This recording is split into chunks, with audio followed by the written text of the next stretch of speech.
శ్రీ లక్ష్మీనరసింహపరబ్రహ్మణే నమః.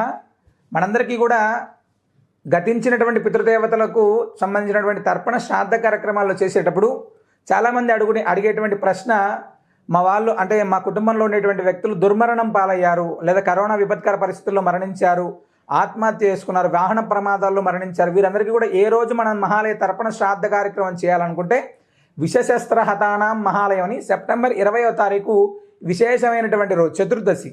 ఈనాడు వారికి మహాలయ తర్పణ శ్రాద్ధ కార్యక్రమం, మహానారాయణ రుద్రహోమం, అదేవిధంగా గోపూజ కావచ్చు, గరుకు స్తంభం పూజ కావచ్చు, ఇవన్నీ చేయడం అనేటువంటిది అత్యంత విశేషం.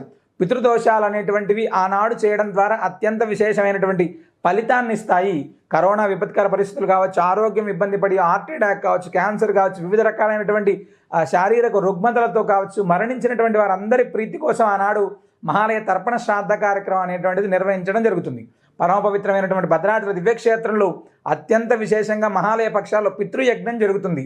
మీరు కూడా గతించినటువంటి మీ పితృదేవతల ప్రీతిగా ఈనాడు విశేషమైనటువంటి తర్పణ శ్రాద్ధ కార్యక్రమాలు పాల్గొనాలనుకుంటే క్రింద నంబర్ని సంప్రదించండి. సర్వే జనా సుఖినో భవంతు.